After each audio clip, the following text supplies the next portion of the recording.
ကျွန်တော်ဘွားရဲ့အဲ့ဒီအချိန်တုန်းကကျွန်တော်ရဲ့စိတ်ခံစားချက်နဲ့တက်ကြွမှုကိုမထိန်းနိုင်လိုက်တာကြောင့်စူးစူးညံ့ညံ့နေအတော်လေးကိုဖြစ်ခဲ့တယ်။စိတ်လှုပ်ရှားမှုကအတော့ကိုလွမ်းမှုထိန်းချုပ်သွားတာကိုမြင်ခံရတယ်။ကျွန်တော်ဘောလုံးကွင်းထဲကိုရောက်ပြီးတော့ပြည်သက်များစွာရဲ့ရှေ့မှာကစားတော့မယ်ဆိုတဲ့အခါမှာအေဗာတန်တင်းရဲ့ဝစ်စုံကိုဝတ်လိုက်ရတဲ့အခါအဲ့ဒီခါတိုင်းကျွန်တော်ထိန်းချုပ်လို့မရတော့ဘူး။တကားဆိုရင်ကျွန်တော်ဝက်ဘရွန်ခံစီကစားသမားဒါရီမိုရဲ့ပြင်းပြင်းထန်ထန်ဖြတ်ထုတ်တာကိုခံခဲ့ရဘူးလေ။အဲ့ဒီတုန်းကကျွန်တော်ကတောင်ဝန်ကိုပြေးထွက်သွားခဲ့ပြီးတော့ဘောလုံးကိုလိုက်ဖမ်းတာ။ဘောလုံးကိုမိတော့အသေးဖမ်းထားလိုက်ပြီးတော့ပြန်လှည့်လိုက်တယ်။သူကကျွန်တော်နောက်ကတောက်လျှောက်လိုက်လာခဲ့တာပါ။ဒါပေမဲ့သူကအနားကိုတော့ကက်ပြီးတော့ဝင်မလာဘူး။ကျွန်တော်ဘောလုံးထုတ်ပြီးပြေးသွားမှဆိုတဲ့အတွက်သူကအနားကနေကက်ပြီးတော့စောင့်နေတယ်။အဲဒီအချိန်မှာကျွန်တော်ကဘောလုံးကိုတက်နေပြီးတော့ခါးပေါ်ကိုလက်တင်ထားလိုက်တယ်။သူ့မျက်လုံးကိုကြည့်ရတာဂျုံဝင်သွားတဲ့အကြည့်မျိုးပဲ။သူကကျွန်တော်ကိုဘောလုံးဆွဲပြေးအောင်ဖိအားပေးနေခဲ့တယ်။နောက်ဆုံးကျွန်တော်ဘောလုံးကိုထုတ်ပြီးတော့ကြော်လဲပြေးရောသူကတီးထည့်လိုက်တော့တာပဲ။ကျွန်တော်အတော်နာသွားတယ်။ဒါပေမဲ့ကျွန်တော်လုပ်ခဲ့တာကလေးစားမှုမရှိတဲ့လုပ်ရက်လေးခံထိုက်တယ်လို့ကျွန်တော်ထင်ပါတယ်။ကျွန်တော်ကွင်းပြင်မှာလည်းစိတ်လွတ်လွတ်သွားတယ်ထင်တယ်။ကျွန်တော်ပွဲထွက်လူစင်းကနေခြံလဲခံရတာကိုမုန်းတယ်။အသင်းကြီးတွေပွဲနေနေတော့ကစားလဲပြီးရောဒေးဗစ်မိုရဲကကျွန်တော်ကိုပထမလူစင်းကနေခြံပြီးတော့အရန်ကုန်ပို့တော့တာပဲ။ကျွန်တော်ဒေါသတွေထွက်တော့တာပေါ့ကျွန်တော်အိမ်မှာလည်းဘယ်သူ့မှစကားမပြောဘဲနဲ့တုံပုံနေခဲ့တယ်။သတင်းကြားတဲ့အချိန်မှာပေါ့အဲ့ဒီကြောင့်ကိုအခုတွေးကြည့်တဲ့အခါမှာသူကကျွန်တော်ကိုထိန်းထားခြင်းခဲ့တာဖြစ်မယ်။သူကကျွန်တော်ငငယ်ရွယ်နဲ့ကုံသွားမှခြေကျသွားမှဝင်ဖြစ်စီခြင်းခဲ့တာ။ဒါပေမဲ့ကျွန်တော်ကကစားချင်တာလीဆိုတော့စီမံခန့်ခွဲမှုအဖွဲ့တွေတခြားကစားသမားတွေဘယ်သူကပဲဘာတွေပြောကျွန်တော်ကိုစိတ်သက်သာအောင်မလုပ်ပေးနိုင်ခဲ့ဘူး။သူတို့ကျွန်တော်ဘယ်လိုလူလဲဆိုတာကိုသိကြတယ်။ကျွန်တော်ကနောက်ဆုံးရတာကိုမုန်းနေဒုတိယအကောင်းဆုံးဖြစ်ရတာကိုမုန်းနေဒါကြောင့်ပဲဖြစ်မယ်ထင်တယ်။ဂျေးမွေကလီဗာပူးနဲ့အန်ဖီမှာကစားမဲ့မာစီဆိုင်ဒါဘီပွဲမှာကျွန်တော်ကိုပွဲထွက်လူစင်ကနေချိန်ရထားခဲ့တာကျွန်တော်ထင်တာကနီးပြကကျွန်တော်စိတ်လွတ်သွားလိမ့်မယ်ထင်လို့ဖြစ်မယ်ထင်တယ်ဒီပွဲကကျွန်တော်အတွက်အများကြီးအထိပ္ပယ်ရှိနေတယ်မဟုတ်လားအဲ့လိုချန်လန့်ခံရတော့ကကျွန်တော်စိတ်ပြက်သွားခဲ့တယ်စိတ်တွေစိုးနေခဲ့တာပေါ့ပွဲမတိုင်ခင်ဝေလန်ကန်းထဲမှာထိုင်ပြီးတော့ကျွန်တော်ကစားမှမဟုတ်ဘူးဆိုတာကိုဒေါသထိုင်ပြီးတော့ထွက်နေခဲ့တယ်ကျွန်တော်ဥမင်ထဲကိုရှောက်ဝင်သွားတော့သူတို့ရဲ့နာမည်ကျော်ဒါအန်ဖီဆိုတဲ့စာသားကြီးကိုတွေ့ရတယ်အဲ့ဒါကကျွန်တော်အတွက်တော့ဘာမှမဟုတ်တာပြီးတော့မြို့ကျွန်တော်တို့ဘက်ချမ်းကလူတွေအတွက်ရလက်ကောင်းတစ်ခုကိုကွင်းထဲဝင်လို့ရအောင်လုပ်ပြီးချင်းမိတယ်ကျွန်တော်အရန်ခုန်ထမ်းတော့ရောက်တဲ့အချိန်မှာကျွန်တော်မိသားစုတွေကအိမ်က TV ရှေ့မှာရောက်နေကြလိမ့်မယ်ဆိုတာကိုသိနေတယ်သူတို့တော်တော်များများကဒီကွင်းထဲကိုလိုက်မလာခဲ့ကြဘူးသူတို့ကလီဗာပူးကိုအရန်မုန်းကြတာလीဆိုတော့လီဗာပူးရဲ့အိမ်ကွင်းအန်ဖီကိုလာပြီးတော့ဒါဘီပွဲစဉ်ကိုအားပေးဖို့ဆိုတာကိုအိမ်မက်ထဲတောင်ထင်မှတ်မှတ်ကြဘူးကျွန်တော်လည်းကွင်းထဲဝင်ပြီးတော့လုံးနိုင်တာလုပ်ဖို့အတွက်ရန်ကိုစိတ်အားထက်သန်နေတယ်နောက်ဆုံးဒုတိယပိုင်းမှာကျွန်တော်ဝင်ကစားခွင့်ရတေ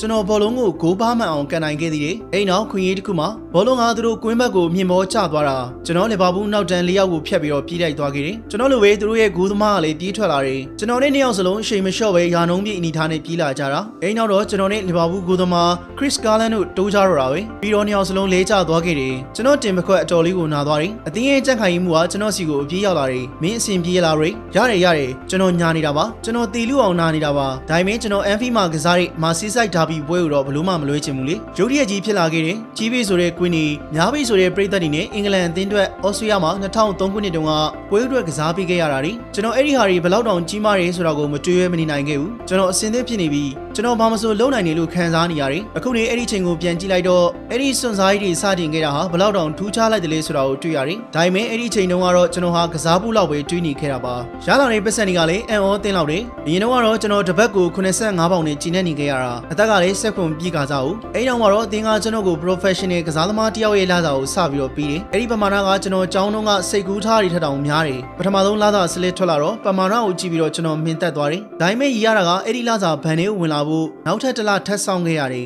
ယ်ဒါကြောင့်ကျွန်တော်အမေစီကနေနည်းနည်းချီးပြီးတော့ဆွဲသုံးနေခဲ့ရတာပေါ့နောက်ဆုံးလစာထုတ်တဲ့နေ့ကရောက်လာတယ်ကျွန်တော်ဘန်တွေကိုရောက်လာတဲ့ပတ်စံပမာဏကိုကျွန်တော်တစ်ခါမှမမြင်မှုခဲ့ဘူး2000-2003ရာသီကုန်မှာအေဗာတန်အသင်းကဥရောပဝင်ခွင့်ရဖို့နည်းနည်းပဲလိုတော့တဲ့အချိန်ကြီးလောက်မှရပ်တည်နိုင်ခဲ့တယ်အောင်ပွဲခံမှုတွေကျွန်တော်ကောလင်းကိုမိုင်ယာမီကမ်းခြေကိုခေါ်သွားခဲ့တယ်ကျွန်တော်2ယောက်အတွက်ပထမအဆုံးခီးစဉ်ပေါ့ကျွန်တော်တို့ရန်ကိုငေကြသေးတယ်ကျွန်တော်တို့လေရင်မှာပထမတန်းခုံကနေထိုင်လိုက်လာခဲ့ကြတယ်လေရင်မယ်တွေကကျွန်တော်တို့အတွက်ရှမ်ပိန်ယူလာပေးတယ်ကျွန်တော်တို့ရန်လေးစိတ်လို့ရှားနေခဲ့ကြတော့တခြားတောက်ဆရာတွေကိုလည်းမှားတော့ခဲ့ကြတယ်နောက်တော့ကောလင်းကအဲ့ဒီရှမ်ပိန်ခွက်ကိုကျွန်တော်ပေါင်ပေါ်ကိုတိုက်ပြီးတော့မှောက်ချလိုက်တယ်ဒါကြောင့်ကျွန်တော်မှလေရင်ခီးစဉ်ရဲ့တောက်ခလောက်ကိုတပိုင်းလုံးတီးဖြစ်ပြီးတော့လိုက်လာခဲ့ရတယ်ကျွန်တော်ဘောင်းမီကိုလေရင်မယ်လေးတွေက၆ပြီးနေတဲ့အချိန်မှာကျွန်တော်ကခေါင်းအပိုင်းကိုစောင့်နေပတ်ထားခဲ့ရတယ်ကျွန်တော်တို့ကအဲ့တုန်းကကလေးတွေပဲရှိကြသေးတာ哦အရာအလုံးကအသစ်တွေကျွန်တော်တို့အားလေးရဲ့ခီးစဉ်ကတော့မှပထမဆုံးလေနောက်ရာသီမှာတော့အေဗာတန်ကအခြေအနေမကောင်းခဲ့ဘူးကျွန်တော်လည်းဘာကြောင့်မှန်းတော့မသိဘူးဒါပေမဲ့ကျွန်တော်တို့အသင်းကတက်ကြီးပိုင်းနေများနေတာတော့အမှန်ပဲ2003-2004ရာသီကစားနေတဲ့အချိန်မှာကိုအသင်းကကစားသမားတွေဖြစ်တဲ့ဒွန်ဂန်အလန်စချက်စကော့ကမ်မီ